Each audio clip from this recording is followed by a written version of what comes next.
Hermano, muy buenas noches. ¿Me reciben bien?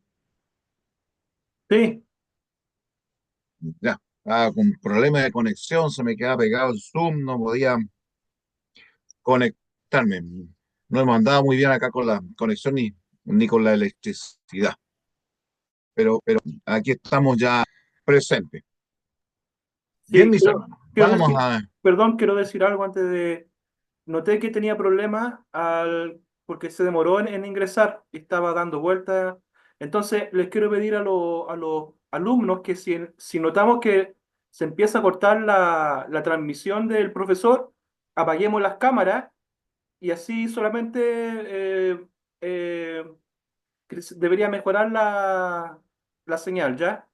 Cuando notemos esa interferencia. Gracias, bendiciones. Ya, muchas gracias, hermano. Vamos a ver si podemos desconectar recursos para no estar ocupando ahí los medios que a veces nos hacen que se ponga pesado el computador.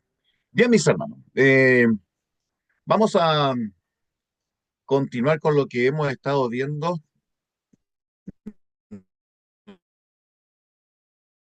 nosotros de la historia de la iglesia primitiva, la forma en que se desarrolló siglos, una etapa a veces con éxito, a veces con dificultades, pero al final conduciendo la, la barca de su iglesia para llevarla a buen término.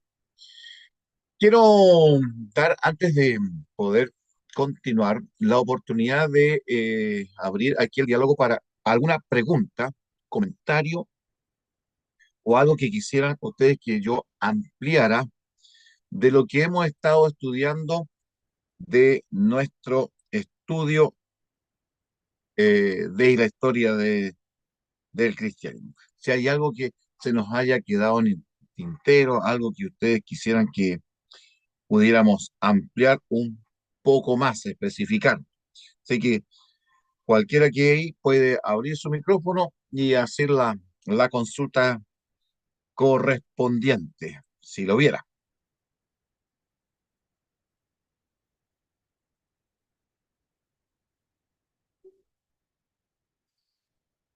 Ya, miro, parece que no hay consultas, todo ha quedado, me imagino que todo ha quedado bien comprendido y de la mejor manera.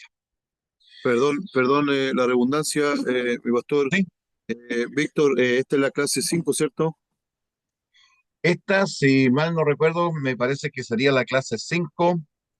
Ya, Amén. ya estaríamos exactamente con la clase 5. Hemos abarcado lo que han sido la, Gracias, mi las pastor. distintas, de nada, estimado pastor.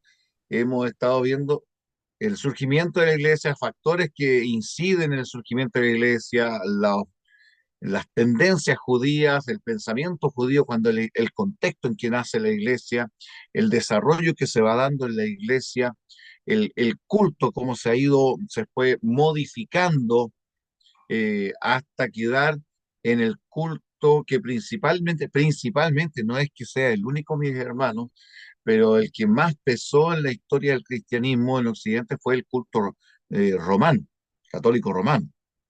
La, la verdad es que en este aspecto el pueblo de Dios se mantuvo siempre de alguna forma presente sin ser profundamente contaminado por las ideas que hacían relación de las ideas políticas, de las ideas filosóficas, ¿ya? Eh, paganas que se fueron mezclando dentro de la iglesia y creando este escenario complejo que se va a dar dentro de la iglesia de los primeros siglos hasta por lo menos llegar a Constantino. ¿Por qué llegamos a Constantino? ¿Por qué tenemos que llegar hasta Constantino aquí con la iglesia eh, primitiva o la iglesia de los primeros siglos, porque el Constantino un giro muy importante en la historia.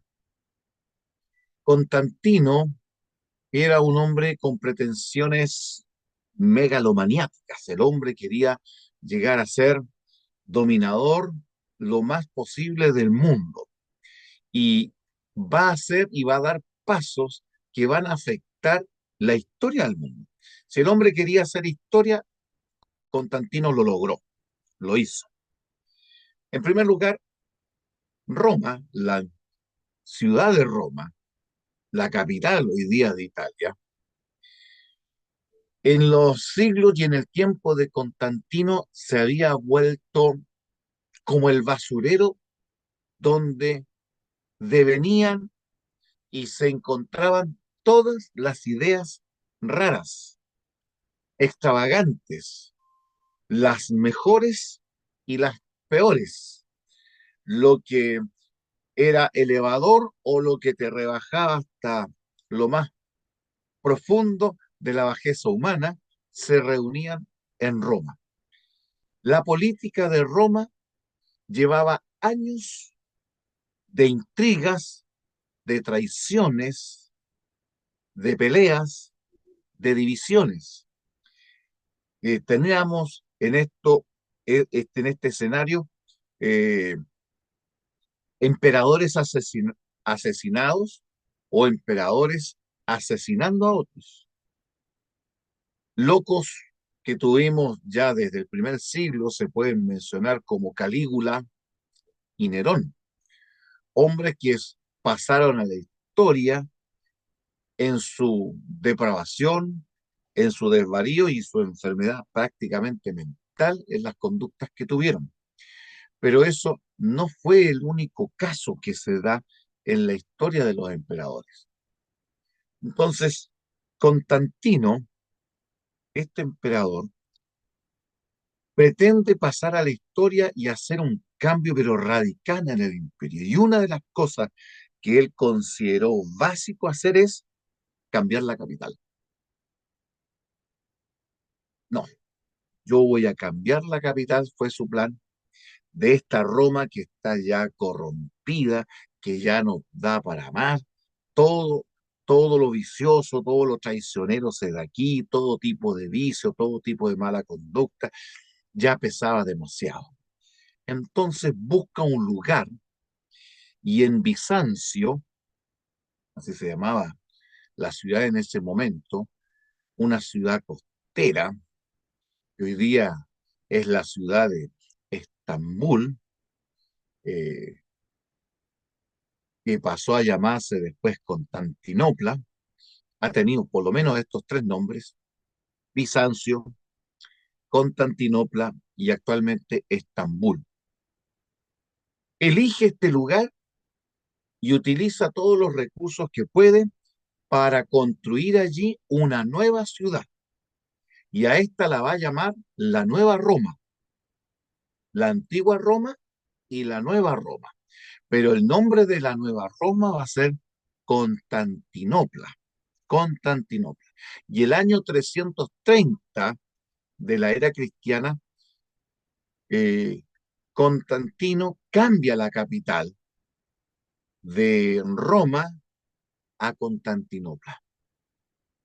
Allá va a poner su palacio, allá se van a construir iglesias, allá va, por supuesto, va a poner un obispo.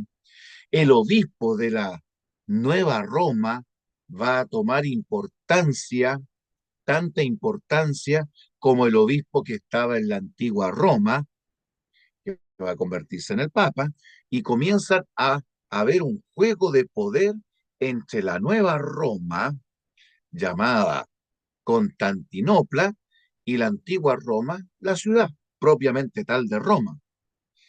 El obispo de Constantinopla va a crecer y va a tomar el nombre de patriarca, patriarca de Constantinopla. Y el obispo de Roma va a seguir con la idea de ser obispo, pero con la pretensión a la supremacía. Entonces tenemos aquí un escenario que se va a ir dando de competencia, de lucha de poderes entre lo que quedó en la antigua Roma con lo que se va a enfrentar en la nueva Roma. Y eso va a marcar la historia hasta el día de hoy. Las diferencias que se habían estado surgiendo desde tan pronto como el siglo segundo de la era cristiana, cuando yo les comenté esa lucha, esa pelea que hubieron por la fecha de Pascua, ¿cuándo celebrar la Pascua? Donde la Iglesia de Roma elige el domingo siguiente de la fecha que tenía, que era la fecha judaica, del 14 de Nisan, el primer mes judío. Ellos, al elegir el siguiente domingo, crean una, una controversia con las iglesias de Oriente. Y allí yo les comentaba cómo Policarpo va a conversar con el obispo de Roma para ponerse de acuerdo cuándo es realmente la fecha para recordar la Pascua, la muerte y resurrección de Jesús, y haciendo gala ya de autoridad, el obispo de Roma va a decir, tiene que ser el domingo, porque así lo establece la tradición que nosotros tenemos. Policarpo, que es un poco más apegado a la tradición apostólica, no le acepta su postura y se devuelve sin ponerse de acuerdo. La controversia, a ustedes les conté, siguió hasta que en el año 130 Polícrates, que ocupaba el lugar de obispo en Esmirna, se va a ir a reunir con el obispo de Roma, Aniceto, para volver a discutir sobre el tema, porque la controversia seguía entre la tradición de Roma, de la antigua Roma y del norte de África, con las iglesias de Oriente, donde está más cercano a lo que se iba a convertir en la capital, la nueva capital del imperio. Estoy hablando de Constantinopla. La reunión no termina en nada. Allí la pelea fue mucho más fuerte y el obispo Aniceto, perdón, el obispo Víctor de Roma, Víctor, en el año 180, excomulga como iglesias recalcitrantes a todas, mire, a todas las iglesias de Oriente. Estamos hablando de esas iglesias de Oriente, son las iglesias fundadas por el apóstol Pablo, estamos hablando de las iglesias fundadas por los primeros apóstoles. De Roma no se sabe, no hay ninguna información histórica que diga que el apóstol Pablo o el apóstol Pedro hayan fundado la iglesia de Roma o que hayan llevado el cristianismo a Roma. Y eso está realmente en la ignorancia. No importa lo que diga la iglesia de Roma, la tradición que pone la iglesia católica hoy día, la fundación de la iglesia cristiana en Roma sigue siendo realmente un misterio, un misterio. ¿Quién sería la persona que llevó el evangelio a Roma? ¿Serían soldados romanos? No lo sabemos, pero no hay ningún antecedente de que algún apóstol haya llevado el evangelio a Roma y que diga, oye, esta iglesia es una iglesia apostólica porque fue fundada por un apóstol.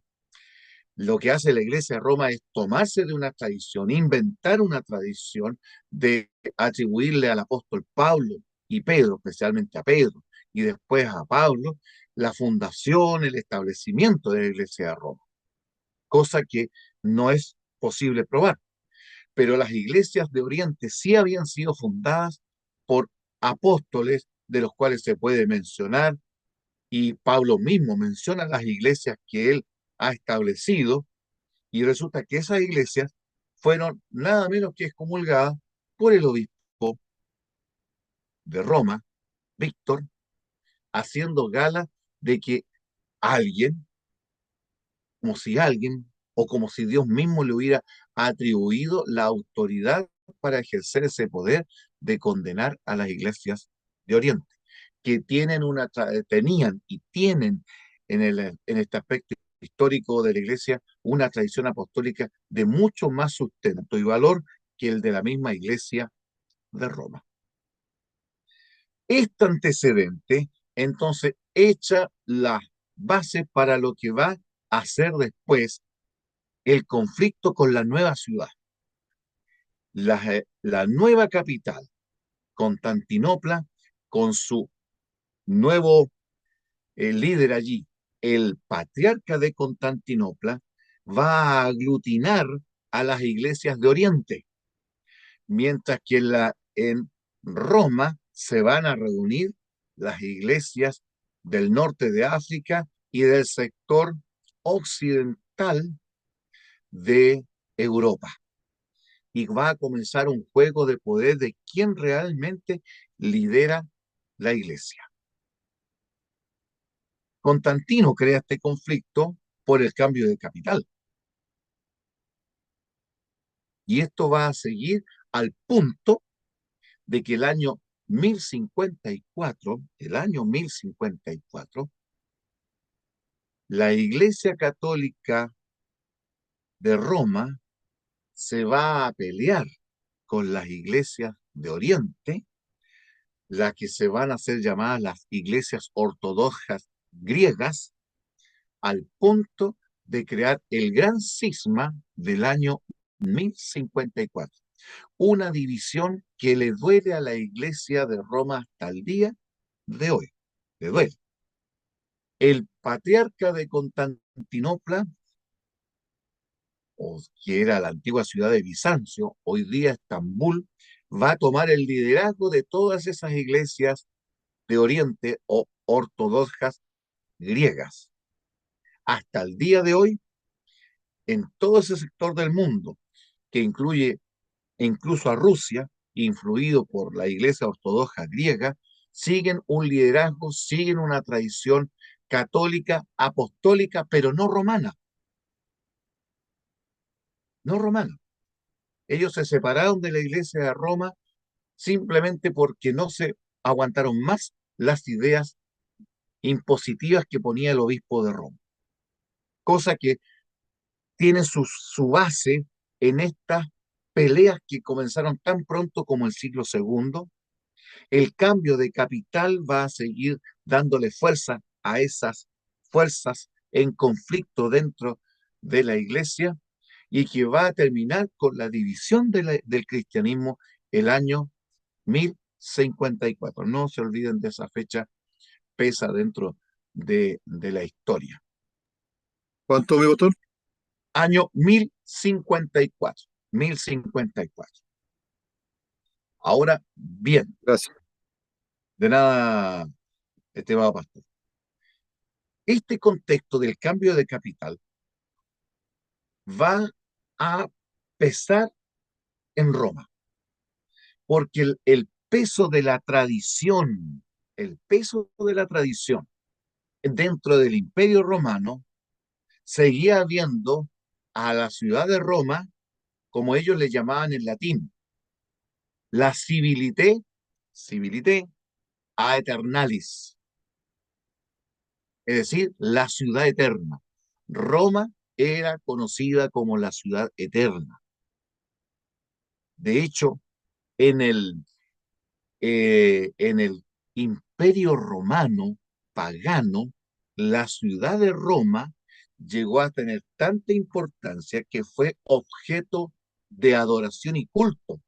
Existía el culto a la ciudad de Roma, la adoración de la ciudad de Roma. O sea, tenemos la adoración al emperador, tenemos la adoración a los dioses paganos, tenemos la adoración a los dioses astrales, se adoraba el sol, la luna y los planetas como Saturno, donde tenemos a Júpiter, a Juno, a Venus, relacionados con los objetos celestiales y fueron objeto de adoración, pero junto con ello, además de ello, la ciudad de Roma fue objeto de adoración en el culto romano pagano. Por lo tanto, cuando Constantino hace la separación hacia una nueva ciudad, no pudo vencer el hecho de la tradición, del respeto, la veneración, el sentir que la ciudad de Roma era lo máximo, y hasta el día de hoy. Si ustedes se fijan, mis estimados, mis hermanos, cuando hablamos de la ciudad de Roma, véanlo más, no, véanlo nomás cómo lo que pasó todos estos días con la muerte del Papa Francisco. Todo el mundo todavía sigue comentando el evento, todavía todo el mundo se volvió hacia la ciudad de Roma. O recordemos la expresión que tuvo Martín Lutero cuando se lo envió a Roma, cuando su prior, su sacerdote jefe, lo mandó a Roma para que el contacto con Roma le significara, según su jefe religioso, le significara una bendición y una experiencia novedosa para Martín Lutero. Cuando en la compañía que se dirigía hacia Roma vio a la distancia los primeros edificios altos de la ciudad de Roma, le pidió al cochero que le llevaba en su carro que se detuviera, se bajó del carro, se arrodilló, levantó las manos al cielo Martín Lutero y exclamó: "Salve Roma Santa, salve Roma Santa". Entonces, para Martín Lutero, viajar a Roma o ver a Roma antes de llegar a la ciudad significó algo, pero la expresión misma, poco menos que llegar al cielo, porque esa era la tradición, lo que estaba en el aire de pensar que Roma era especial. Ya sabemos después la decepción que se llevaría Martín Lutero cuando entró a la ciudad de Roma, y lo que encontró en la ciudad de Roma fue todo menos santidad. Y eso lo decepcionó de tal manera, tan grandemente, que la decisión de Martín Lutero de apartarse de la tradición católica romana prácticamente fue marcada por ese viaje a Roma. La decepción. Pero ¿qué apunto con esto yo?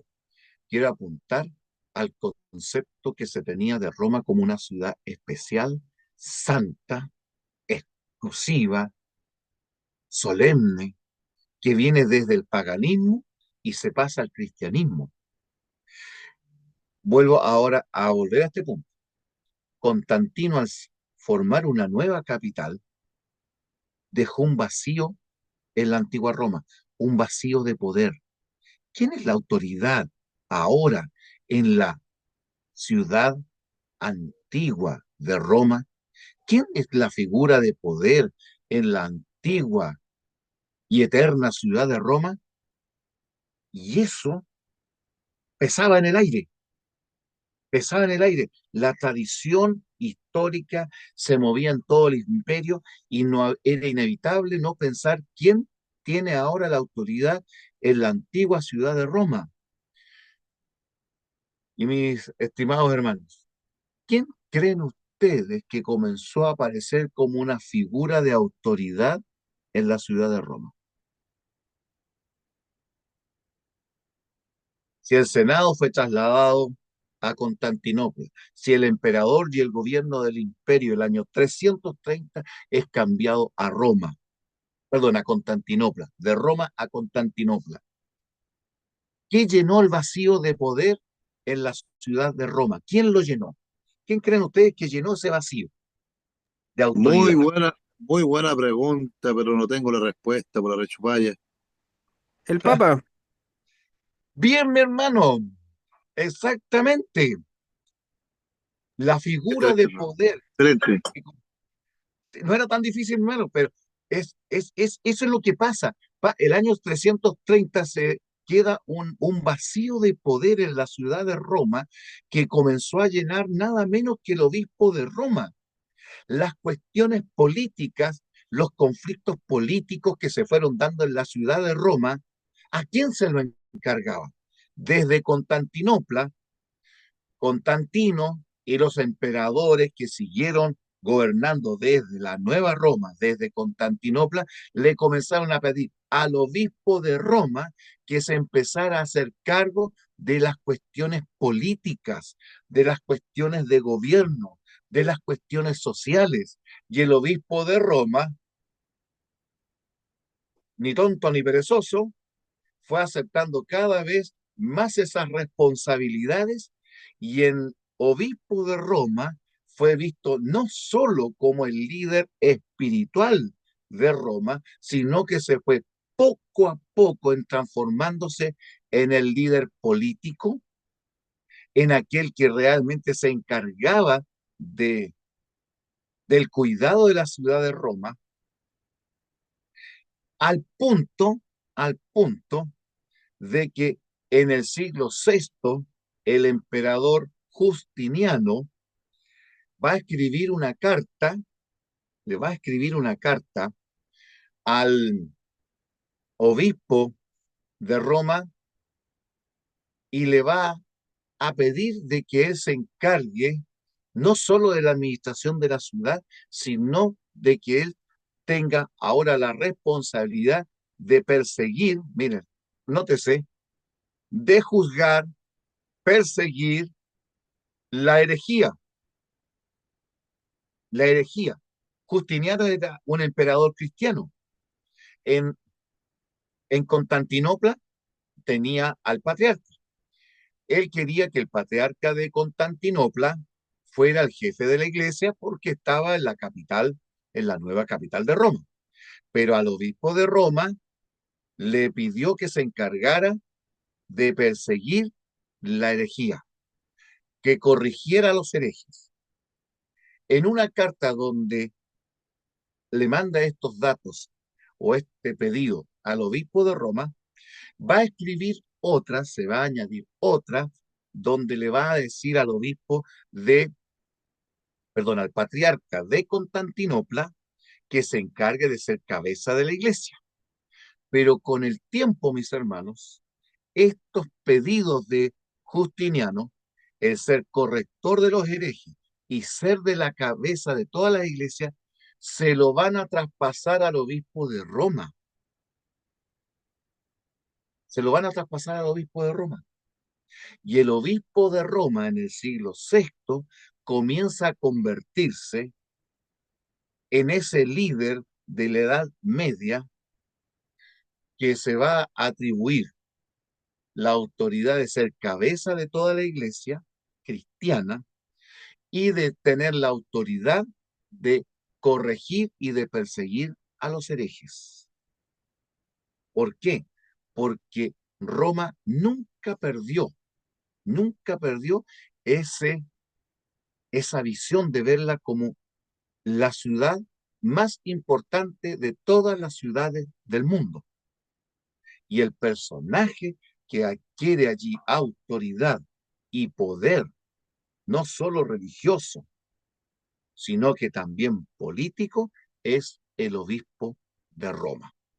Como les decía en clases anteriores, los títulos que los emperadores, títulos paganos como pontífice máximo, a los cuales renunciaron los emperadores paganos, los papas como, o el obispo como Dámaso, lo va a tomar y lo va a atribuir a él. Y Dámaso va a considerarse ahora el pontífice Maximus. Las peleas, por supuesto, esto creó pelea entre el obispo de Roma, jugando a ser ya cabeza de la iglesia, en convertirse en el papa de la iglesia, va a pelear con la autoridad del patriarca de Constantinopla. Y eso va a ser las figuras de lucha de poder que durarían hasta el año 1054 que yo les indicaba. Toda esta lucha fue empujando cada vez más la figura del obispo de Roma más hacia arriba, más hacia arriba, más hacia arriba. Se inventaron leyendas, como que Pedro había fallecido, había sido papa en Roma y había fallecido en Roma y que habían encontrado su cuerpo. Y ustedes saben que el nuevo papa supuestamente bajó ahí a las catacumbas, lo que tienen debajo de los palacios de Roma, donde supuestamente está sepultado el primer papa, Pedro. Si hay algún resto que está ahí, si hay algún resto humano dentro de esa tumba, tengan la seguridad de que no son los restos del bendito apóstol Pedro, el siervo de Dios, que fue crucificado cabeza abajo. Los restos que están ahí pueden ser de cualquier otro ser humano, pero no de Pedro, no de Pedro. No nos sorprendan, no nos debería causar sorpresa, mis hermanos, de que allí, en esas tumbas, se falseen los restos y las famosas reliquias religiosas que la Iglesia de Roma ha utilizado mucho, falsamente, ocultamente y mentirosamente para engañar, lamentablemente para engañar, porque el resultado termina siendo un engaño. Para poder crecer en esta figura de poder, mis hermanos, por allá por el año 700, surge y aparece un documento llamado la Donación de Constantino. La Donación de Constantino. Acuérdense de este documento, se llama la Donación de Constantino. Supuestamente en ese documento llamado la Donación de Constantino, el emperador Constantino habría escrito un documento legal que cuando él se trasladó el año 330 de Roma a Constantinopla, escribió este documento diciendo que él le entregaba al obispo, mire qué casualidad, le entregaba al obispo de Roma la administración de la antigua de Roma y que la jefatura de la ciudad de Roma la tendrían el obispo de Roma y todos sus descendientes para siempre, para siempre. Por lo tanto, este documento, fraguado por allá por el año 700, fue atribuido directamente a Constantino, que es del siglo IV de la era cristiana. Y se presentó este documento durante toda la Edad Media, cuando había una discusión de por qué el obispo de Roma tenía que tener el dominio de la ciudad de Roma, el dominio de gran parte de Italia, o dominio de los estados que se llamaron estados pontificios, donde el Papa era administrador de distintas naciones como un emperador. ¿Por qué tenía que tener ese dominio político, terreno, un líder que se suponía que era espiritual? Y la Iglesia de Roma presentaba la donación de Constantino. Y leían ahí el documento y que se atribuía al emperador Constantino como legal y todo quedaba en silencio. Los opositores quedaban callados y tenían que reconocer, bajar la cabeza, sí.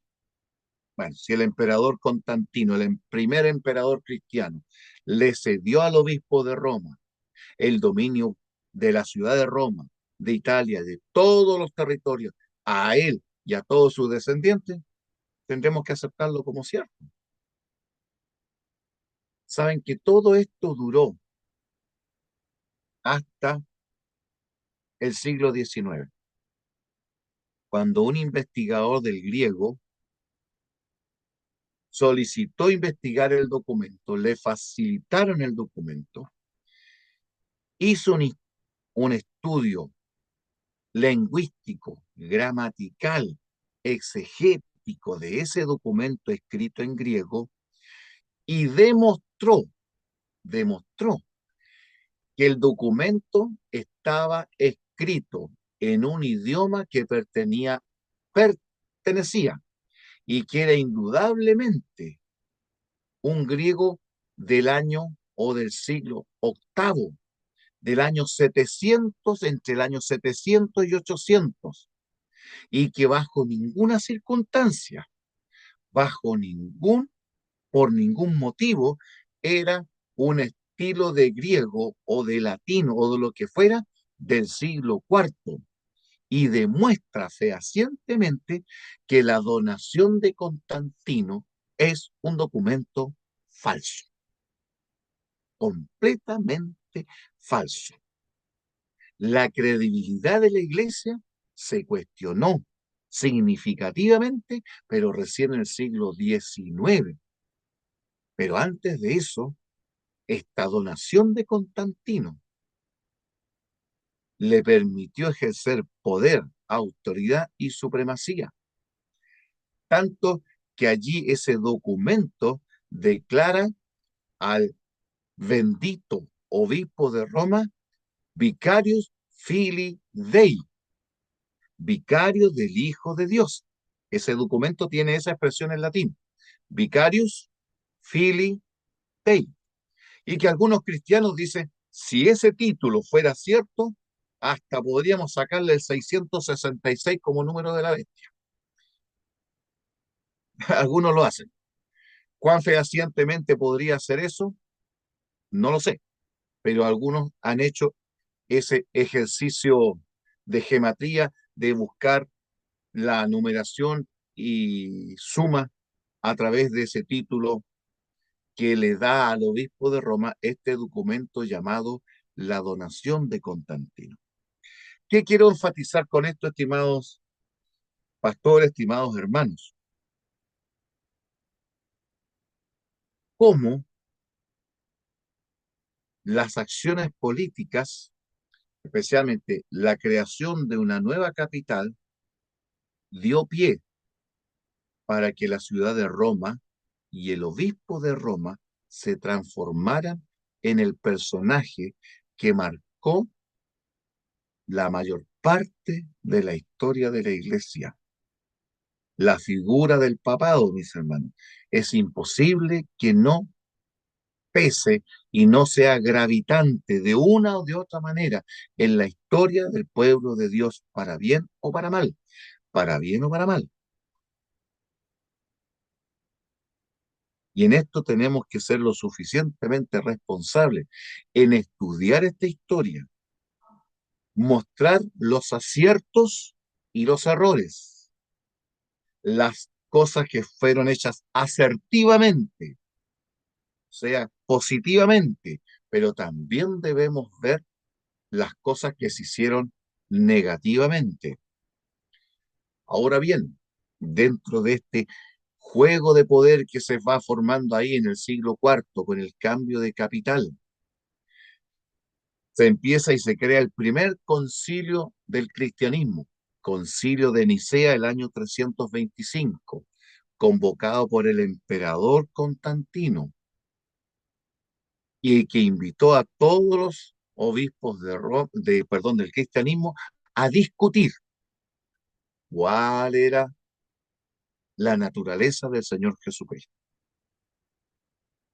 ¿Por qué? Porque se estaba cuestionando la naturaleza divina, la naturaleza humana de Jesús y también la naturaleza de la deidad, o sea, de las tres personas divinas y de la Trinidad, que como les indiqué en clase pasada, son aquí donde encontramos el primer antecedente de los que se convertirían hoy día en los testigos de Jehová, en los testigos de Jehová.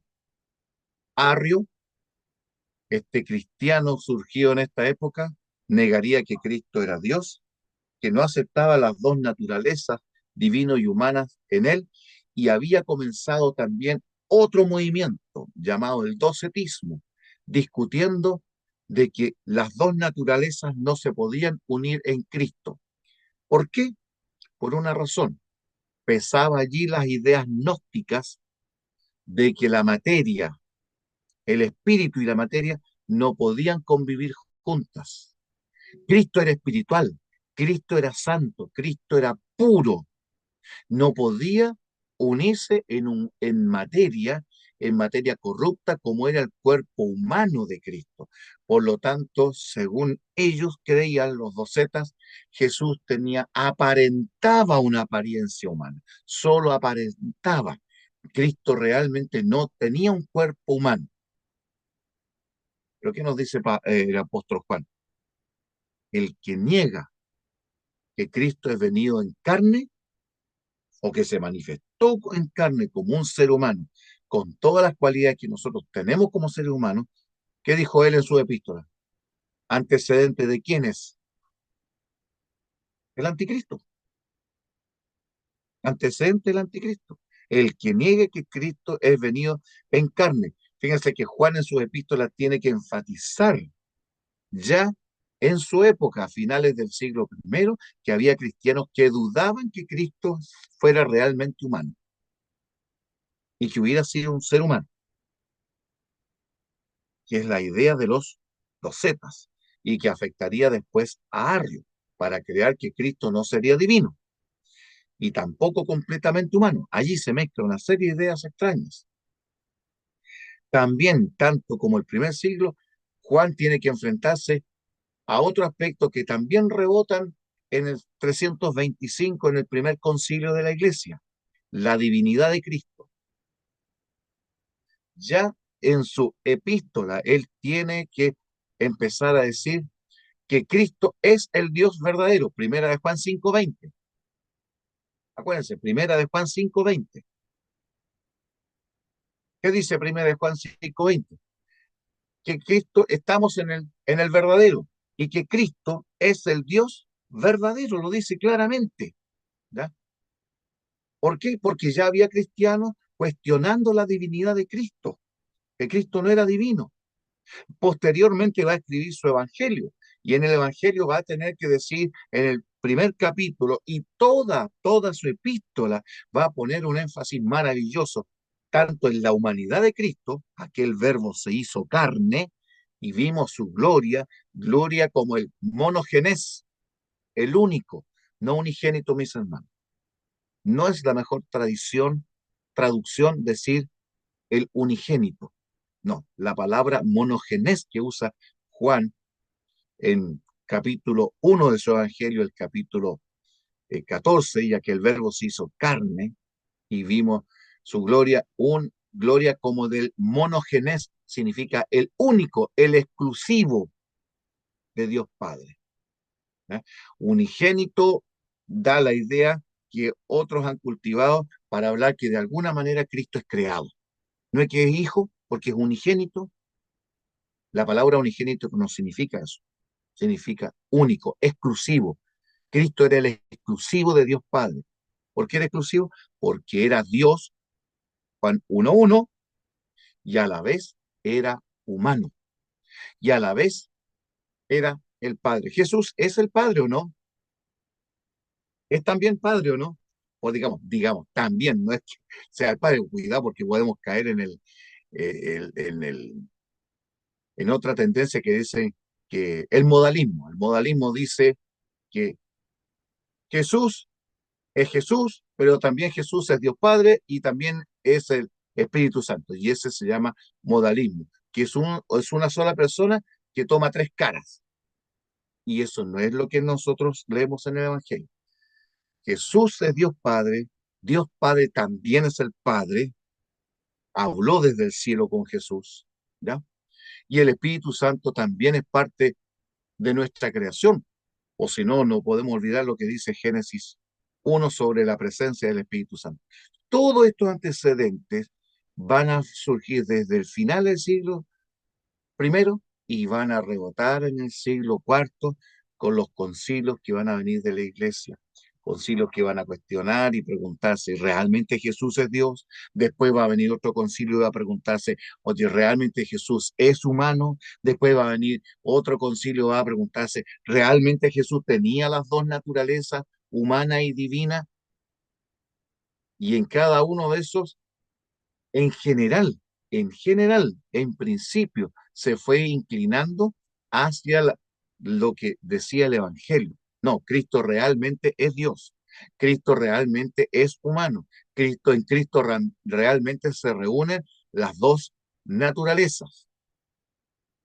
Pero en ese intertanto, en el siglo cuarto, siglo quinto y siglo sexto, en plena discusión que se estaban dando y todas estas ideas llegaban a Roma, otras ideas llegaban a Roma, la figura de Cristo fue perdiendo, increíble, fue perdiendo valor, porque la idea de que Cristo no era realmente humano, de que él era Dios, Pero como Dios, ahí vino la pregunta, ¿como Dios me entiende a mí como ser humano? Él sabe lo que es sentir hambre, lo que es tener sufrimiento, lo que es sentir dolor, pesar y todas nuestras experiencias humanas. Él sabe lo que es enfermarse. Y como esa teología decía que Cristo era solo Dios y tenía la apariencia humana, entonces viene la gran pregunta del cristianismo. ¿Y quién realmente nos comprende? ¿Quién nos comprende? ¿Quién nos comprende como ser humano? Porque Jesús es Dios, tuvo la apariencia nomás, como decían los dos zetas, tuvo la apariencia de ser humano, pero no era un ser humano. Entonces, ¿quién nos entiende en nuestras experiencias como seres humanos, nuestras luchas, nuestro conflicto con el pecado? Y adivine qué figura, quién apareció ahí. A ver, ¿quién me puede sugerir? ¿Quién apareció para comprendernos como seres humanos? Ya que Jesús tenía solo la apariencia de humanidad. La Virgen Adivine. María. Exactamente, mi hermano. Aparece la figura de la Virgen María. Y como en Roma estaban los cultos a las diosas paganas que tenían hijos, y estas diosas paganas, diosas egipcias, diosas griegas y diosas babilónicas, eran diosas que milagrosamente quedaban a veces embarazadas de un dios y que después de quedar embarazadas seguían siendo vírgenes. Miren, qué casualidad, seguían siendo vírgenes. El culto pagano vio en la figura de María, en los cristianos convertidos del paganismo y de estas religiones, comenzaron a ver en María la figura de las diosas paganas a las cuales ellos habían adorado antes. O sea, una mujer queda milagrosamente embarazada del Espíritu Santo, que es Dios, y su hijo es Dios. Oye, dijeron ellos, esto se parece mucho a los dioses, a nuestras diosas egipcias, a nuestras diosas babilónicas, a nuestras diosas mediterráneas que antes adorábamos, y esto está también en la Virgen María, la madre de Jesús. Y como aquí tenemos un Jesús que realmente no fue completamente humano, entonces María se convierte en la mujer que realmente entiende al ser humano. Y María comienza en esta fecha, siglo IV, siglo V y siglo VI, el concilio de Toledo en el siglo VI va a declarar a María siempre virgen, intercesora, bendita y maravillosa.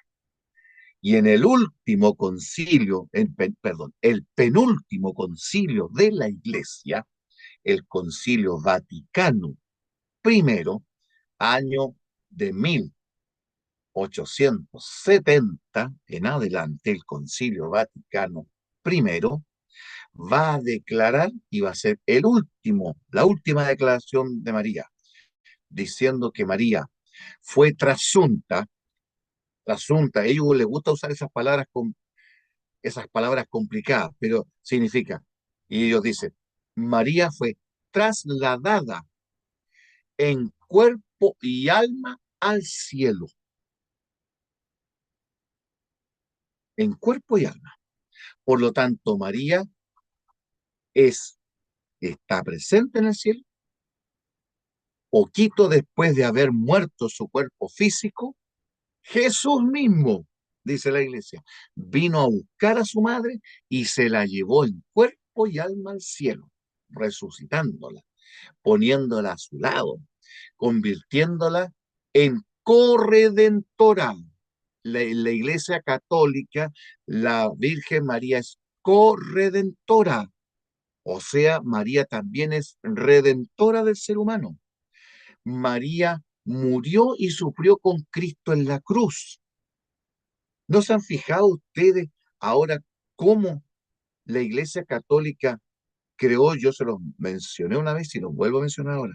Cuando ponen la cruz, hoy día ponen una cruz y ponen un manto de color rojo apoyándose en los dos brazos de la cruz, pero si ustedes se fijan bien, la figura que forma el manto que ponen, ¿se han dado cuenta que forma una M?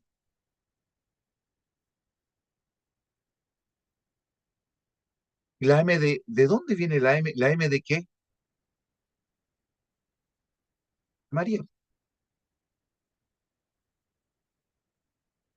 Busquen esto para Semana Santa, ese crucifijo católico que hemos adoptado hasta nosotros los evangélicos, de repente encontramos tan bonito para Semana Santa poner esa cruz que tiene un manto burdeo que se apoya en los brazos de la cruz, se apoya en los brazos, pero la figura que hace es esto, aquí sube, cuelga de una parte, se cuelga por el brazo y pasa por delante de la cruz y baja hacia abajo. Y si usted le hiciera el dibujito, le hace una M.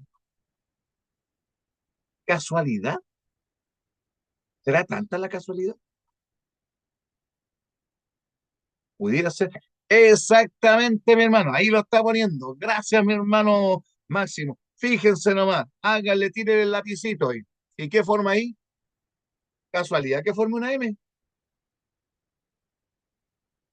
No, para nada. No es casualidad. Porque María es corredentora. ¿Cuándo surge esto? Siglo cuarto. Fíjense cómo en el siglo cuarto, siglo quinto y siglo sexto, todas las ideas raras que van a tener el cristianismo, como un papa, como una María, como corredentora, y una María que no tuvo pecado. ¿Qué significa que María ahora, si esto surge en esta época del cristianismo, yo les pregunto a mis hermanos, ¿qué significa que María eh, no tuvo pecado?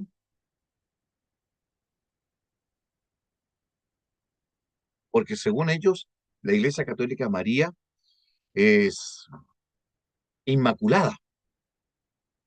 Incluso cuando supuestamente se apareció la Virgen en Fátima a los tres pastorcillos allí en Portugal, la Virgen María se presentó como yo soy la Inmaculada Concepción. ¿Qué significa cómo entienden ustedes que se diga que María es la Inmaculada Concepción? ¿Quién me puede explicar qué entiende por Inmaculada Concepción? La Santa Concepción, embarazo santo. Sí, porque dice Inmaculada Concepción, yo soy la Inmaculada Concepción. ¿Cómo tendríamos eso, mi hermano? ¿Cómo lo explicaríamos? ¿Qué quiere decir que María sea inmaculada y que ella es la Inmaculada Concepción?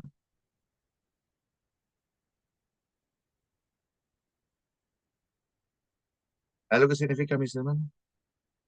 La tradición católica enseña que los padres de María concibieron a María sin pecado. Correcto, mi hermano David, que la Virgen María fue concebida sin pecado. O sea, ya María era sin pecado. Y como María era sin pecado, por eso podía concebir a Jesús sin transmitirle nuestra herencia pecaminosa a la humanidad de Jesús, y por eso Jesús puede ser impecable, o sea, sin pecado, porque María fue concebida sin pecado, entonces solamente bajo esa condición Jesús podía ser concebido como sin pecado. ¿Qué les parece la idea? ¿Cuándo surge esto? Siglo cuarto, siglo quinto, siglo sexto, cuando empieza a elaborarse todas estas ideas acerca de María y que pesarían por el resto del cristianismo. Pero, ¿qué podríamos decir nosotros con respecto a eso, mis hermanos? ¿Qué dijo María con respecto a su condición?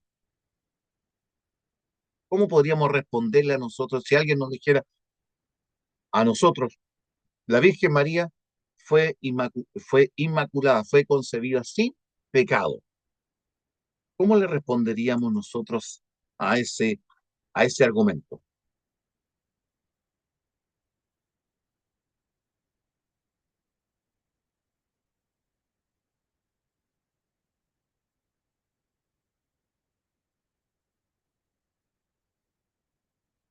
¿Quién puede darme alguna alternativa mientras yo busco aquí un pasaje que quiero compartir con ustedes, mis hermanos?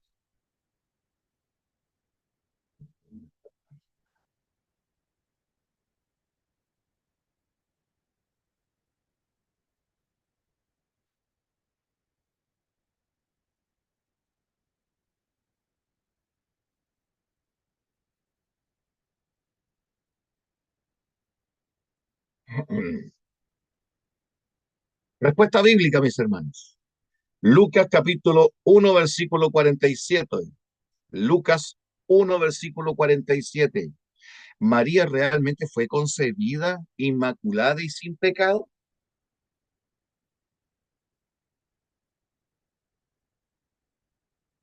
¿Qué dice? ¿Quién lo puede leer?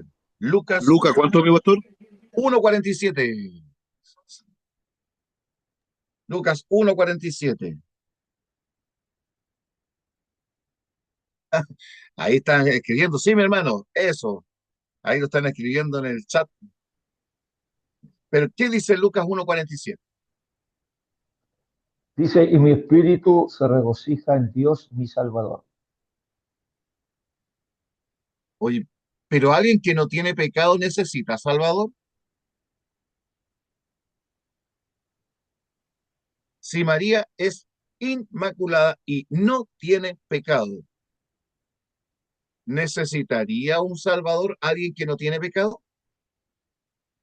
No, No, lógicamente no.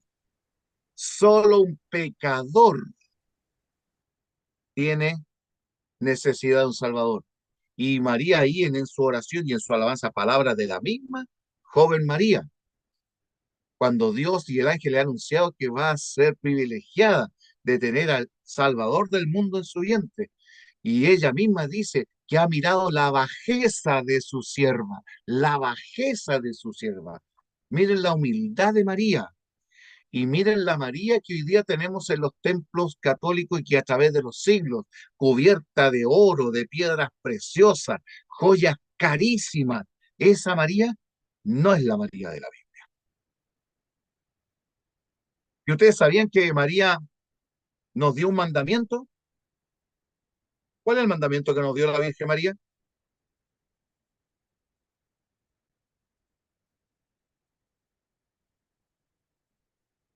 A seguir a Jesús. Ahí lo obedecer. ¿Ya? Por ahí vamos, por ahí podríamos hacer.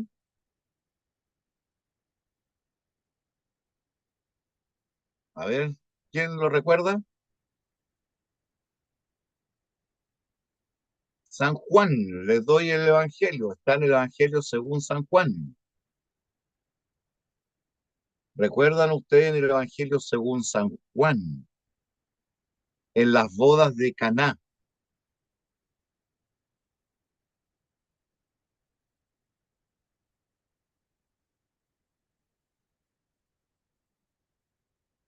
cuando se le acabó el vino.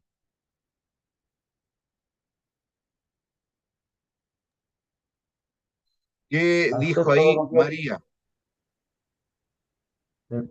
en el verso, ay,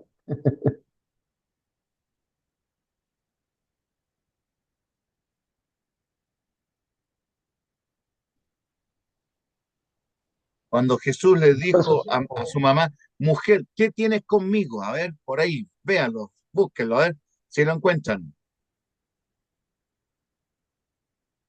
en el verso 5, profesor, donde dice, su madre dijo a los que servían, haced todo lo que él os dijere. Ah, pero maravilloso texto. Cuando usted discuta con un hermano católico o se enfrenta incluso a un sacerdote católico y usted dice, yo obedezco a Jesús. ¿Cuál es la cita? San Juan, capítulo 5, versículo, ¿cuánto era mi hermano? ¿Ya no lo Capítulo 2, tengo? verso 5. Verso San 5. Juan, capítulo 2, verso 5. Ah, 2:5, perdón. Me equivoqué de capítulo. 2:5. Gracias, estimado. Y su madre le dijo, ¿quién? María, la Virgen María. Es el único mandamiento de María, el único mandamiento de María que está en la Biblia. Todos los demás son inventos, leyendas, charadas de la iglesia, invenciones. El único mandamiento de la Biblia de María, de la boca de María, de lo que ellos llaman la Inmaculada, la Santa, y todo eso es: hagan todo lo que les diga el Señor Jesús, lo que diga mi Hijo. Y si Jesús dijo, yo soy el camino al Padre, es porque Él es el camino al Padre. Si Él dice, Él es el mediador, es porque Él es el mediador. Si Él es el único Salvador, es porque Él es el Salvador. Y hacerle caso a eso nos hace más obedientes a María que cualquier católico.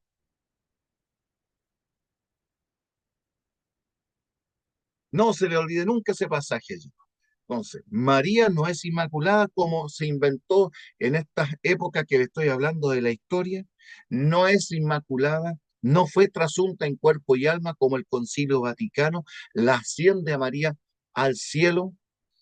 Y, por supuesto, los apóstoles no son los santos que hoy día están en la iglesia.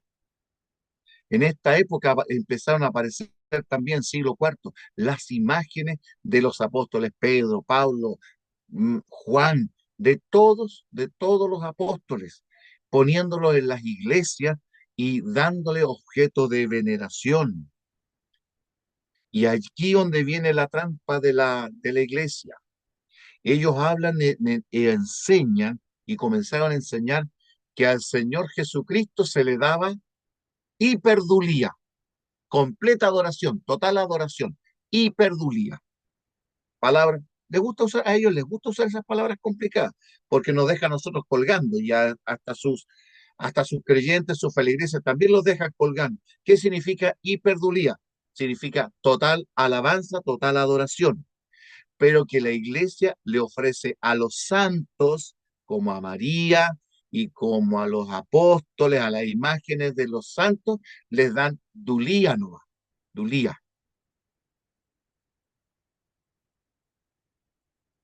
Y con eso justifican el que tengan santos de la iglesia, porque a los santos se les da dulía, o sea, se les da una veneración, por decirlo ahí, y se arrodillan delante de ellos y les besan los pies y les traen regalos y se arrastran delante de ellos. Para la iglesia católica eso le llaman ellos dulía, pero al Señor Jesucristo le dan hiperdulía, o sea, suprema adoración.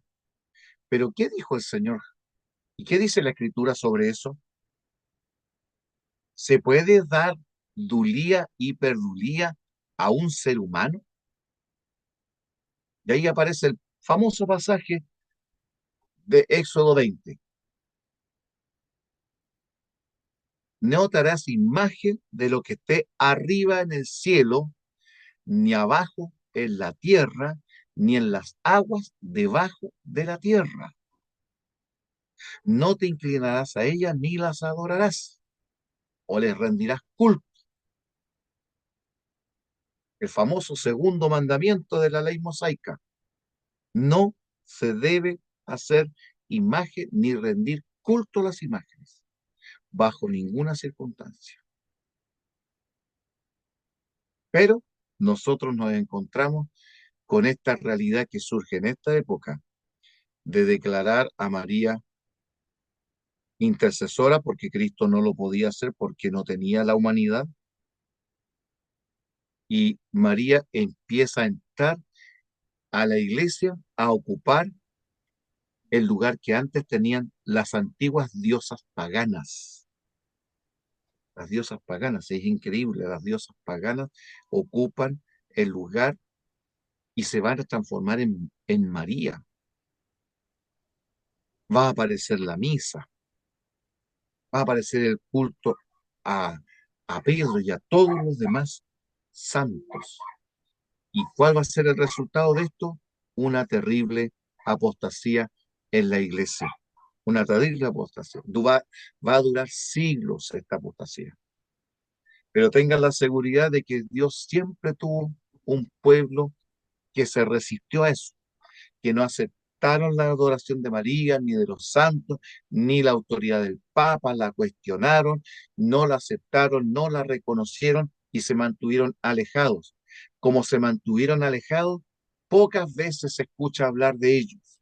Los libros de historia casi no los mencionan. No hay registros históricos que hablen con detalle de este fiel pueblo evangélico a través de los siglos. Les recomiendo ese libro, mis hermanos, de Samuel Vila, Cristianismo Evangélico a través de los siglos. Recuerden el título. Muy bueno ese, Cristianismo, muy buen libro. exactamente, Cristianismo Evangélico a través de los siglos. Y Samuel Vila, allí, en medio de la oposición católica que enfrentaba durante la primera parte del siglo XX, hasta que murió Francisco Franco por ahí por el año 1985-86, Samuel Vila mantuvo vivo el espíritu evangélico en una España católica intolerante y escribió ese libro, Cristianismo Evangélico a través de los siglos. Leamos ese libro y veamos que a través de toda la historia siempre Dios tuvo un pueblo fiel y muestra muchos de los errores que se cometieron a través de la historia. Ahora, mis hermanos, eh, ¿alguna pregunta? Porque ya el tiempo se nos ha ido. Pastor Víctor, Sí, le escucho. eh, ¿usted el libro de texto que usa para la clase está usando el de Samuel Vila? ¿O tiene Lo otro? que, lo que he mencionado aquí son muchas cosas Sí. que he recogido precisamente de ese texto de Samuel Vila. Ah, ya, ya, Así ya. que léanlo más. Otro libro que yo les recomiendo usar, mis hermanos, es muy bueno, mi hermano, es el libro que se llama Lecciones de la Historia que no podemos olvidar, de Abraão de Almeida. Abraão de Almeida. Es brasileño, por eso su nombre es Abraão de Almeida. Abraham de Almeida o Abraão de Almeida escribió el libro Lecciones de la Historia que no podemos olvidar. Se van a encontrar con, oiga, con cada cosa que ha ocurrido en la historia. Impresionante, impresionante. Las cosas descabelladas que se llegaron a decir. Por ejemplo, el tema de las reliquias, mis hermanos.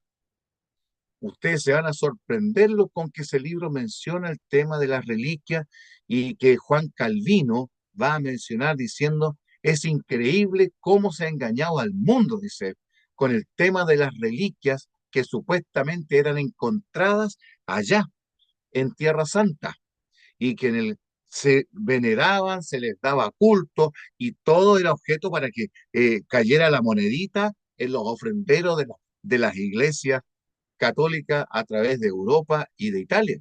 Imagínense, mis hermanos. Decía Juan Calvino, puedo contar como cerca de 14 clavos, clavos auténticos que habrían sido retirados de la cruz y que habrían atravesado a nuestro Salvador Jesucristo. En vez de los 3, habían 14 clavos a través de toda Europa. Había iglesia que decía que tenía pan de la última cena. Imagina de la última cena del Señor tener pan y toda la gente iba a ver allí la... Eran planes, pan de plástico. Oiga, ¿cómo pudo durar tanto? Imagínense que esto lo habían encontrado 1000 años después los cruzados. Los cruzados fueron a Tierra Santa y como perdieron en las cruzadas, llegaron con las mentiras de que habían encontrado reliquias. Claro, perdimos la guerra, pero traemos reliquias. Y traían pan de la última cena. Oiga, traían paja del pesebre de Jesús donde él había nacido. ¿Ya? Madera del arca de Noé. Madera del arca de Noé. Saquen, tengan la cuenta. Tenían cabellos de Absalón, los cabellos de Absalón, de esos que quedaban enredados en el árbol cuando después fue asesinado, cabello de Absalón. Leche del pecho de la Virgen María. Otra iglesia, leche del pecho de la Virgen María. Calvino dice, puedo contar que hay distintas iglesias católicas aquí en Roma, ¿ya? Por eso no encuentran el arca. Claro, hermano. ¿Ya? Otra cosa, Calvino dice, puedo contar que a través de distintas iglesias católicas en Roma tienen guardado como 5 prepucios del Salvador cuando fue circuncidado. 5. El santo prepucio le llamaba. Como 14 cabezas de Juan el Bautista en toda Europa en esta época. 14. 14, mi hermano.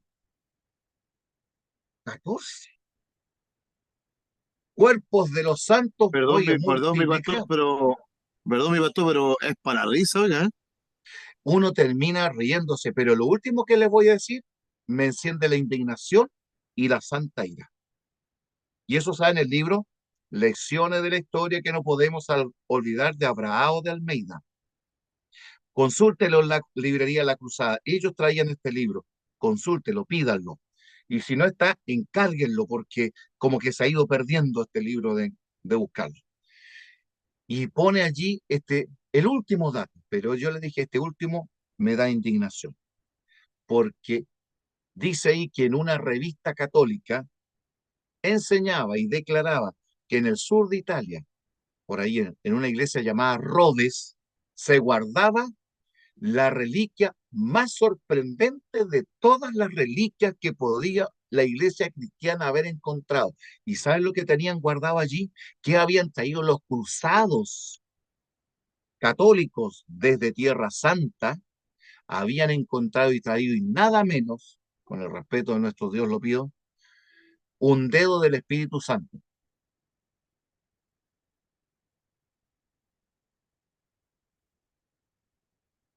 Así que imagínate el Santo Espíritu, cuando usted le dice, muéstrame los 10, pero Señor, ¿en qué cabeza? ¿Ya? Y ahora, y eso, mis hermanos, era lo que hasta el día de hoy, ¿ustedes creen que ha habido arrepentimiento de eso? Nada. El comercializar la fe, nada. ¿Por qué creen ustedes que en Apocalipsis 18 menciona que comercializaba todo, hasta las almas de los hombres, cuando llegue la condenación?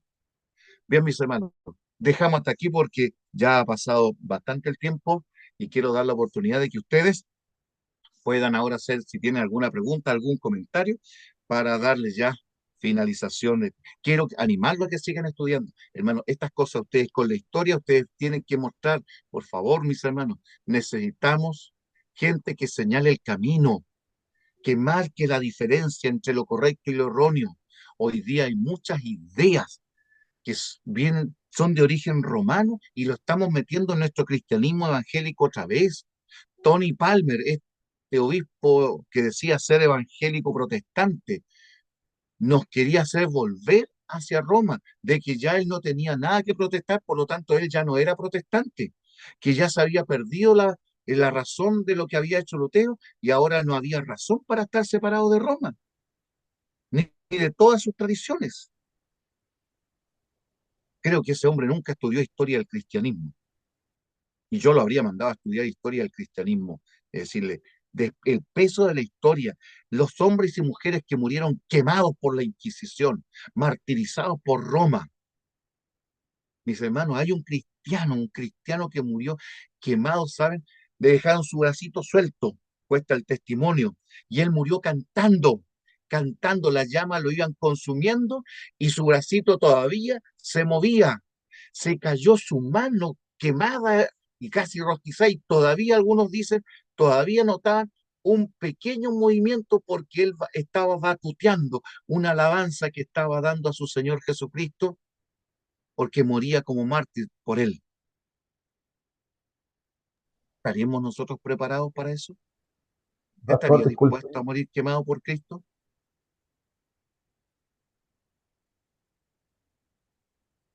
Una gran pregunta, mis hermanos.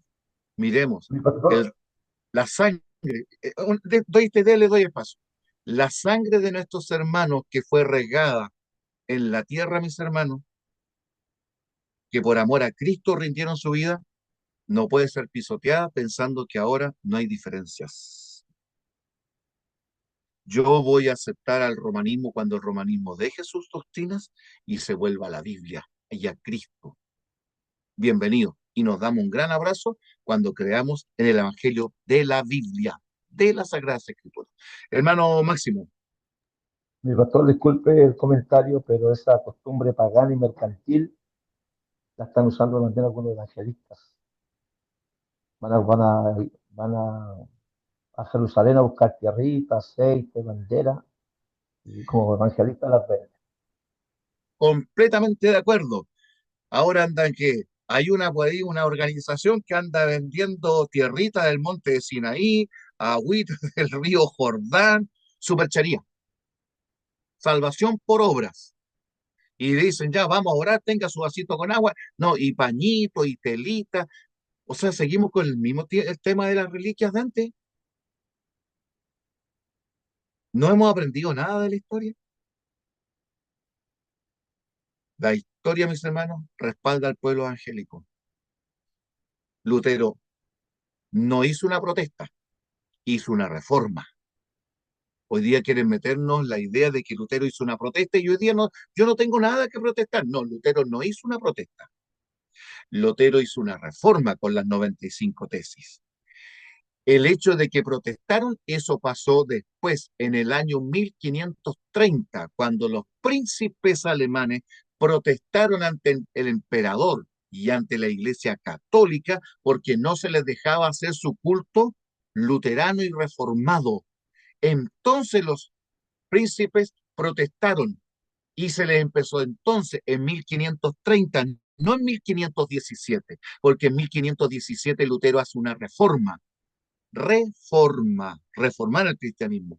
Y en 1530 los príncipes reformados hicieron una protesta y recién en 1530 en adelante se nos empezó a llamar protestantes.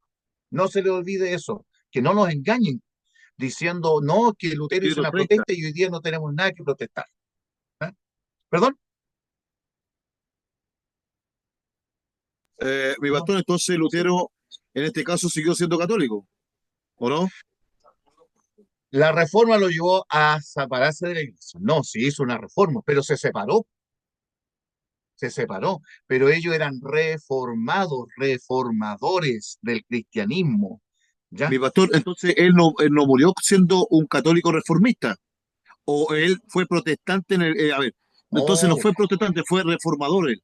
Un reformador, un y- reformador que se salió, porque lo echaron de la iglesia. Miren, claro, cuando, vamos a decir lo siguiente, los teólogos dicen que cuando en el comentario, ¿ya? En el comentario que hace Martín Lutero del libro de Romanos, todavía era el católico que quería cambiar la iglesia en el comentario a la epístola a los romanos. Pero cuando escribió años después su comentario a la epístola a los Gálatas, ahí en Martín Lutero tenemos al líder evangélico reformador. Ya, ya nada que ver con la iglesia. Tanto que dijo que si en algún lugar de la tierra estaba el infierno, tenía que estar seguramente debajo del palacio del Papa. Y lo llamó a Roma el estiércolero, es la letrina del diablo. Entonces ahí ya tenemos en la epístola a los Gálatas, que fue un proceso lo de Martín Lutero. Él comienza con lo que va a ser una reforma, pero termina completamente separado de Roma, pero no como protestante, como protestador, así de esa, que un revolucionario protestador. No, él comienza como un católico que trata de reformar hasta que finalmente se convierte en el cristiano evangélico. Y en 1530 aparecen los príncipes y los católicos ellos nos pusieron el sobrenombre de protestantes, pero nosotros éramos cristianos evangélicos, luteranos cuando más, mis hermanos, luteranos. ¿Ya? Bien, ¿algún comentario más, alguna pregunta que hacer, mis hermanos? mi pastor, entonces nosotros como evangélicos, está bien el término de autollamar o decir soy un evangélico o un pentecostal protestante. ¿Está bien ese término? ¿Usarlo ahora? Se puede usar todavía, se puede usted, si usted protesta si nosotros protestamos contra toda perversión del evangelio, que me llamen protestante, todo lo que quiera. Sí, yo voy a protestar con mi vida si es necesario para demostrar y acusar toda perversión del Evangelio y de la enseñanza del Evangelio de Jesucristo y de la palabra de Dios. Llámeme protestante, pero bajo ese contexto. Pero ahora, ¿qué nos quieren cambiar eso? Nos quieren cambiar esa visión de que la protesta de Lutero era una cuestión política de ese tiempo, de hace 500 años atrás, y hoy día no, hoy día hay que borrar eso, ya no somos protestantes, hoy día todos somos católicos. Cuidado con eso, ¿ah? Cuidado con Claro, ese... claro, porque usted lo dijo la vez pasada que el término católico, bueno, iglesia universal, universal. O sea, Sí, también hay como una raíz que nos pueda llevar al ecumenismo. El Papa que claro, murió hablaba de esa manera. sí, po, exactamente. Y ahora, en este sentido, tenemos que tener en cuenta lo siguiente, que usted y yo somos católicos, pertenecemos a la Iglesia Universal de Cristo, sí. ¿Protestamos contra toda perversión del Evangelio? Sí, en ese sentido soy protestante. En lo que yo no soy es romano. Hasta ahí nomás llegamos. Cuando me dice, ¿somos apostólicos? Sí, porque seguimos la enseñanza de los apóstoles. ¿Somos bíblicos? Sí, somos bíblicos. ¿Somos universales? Sí, así que católicos. ¿Somos protestantes porque defendemos y protestamos contra la perversión del Evangelio y de la enseñanza de la palabra de Dios? Sí. ¿Somos romanos? No. Ahí paramos. No, romano no, porque en Roma, usted sabe lo que es Roma. Y se lo hemos dicho ahí. No, así que no somos romanos. ¿Ya? No sé si quedó más claro, mis hermanos. Bien, hermano Patricio, le cedo el mando porque hemos avanzado harto, hemos hablado harto en esta clase, le hemos hecho un poquito larga, disculpen mis hermanos, pero espero que haya sido provechoso el tiempo que hemos usado aquí estudiando esto.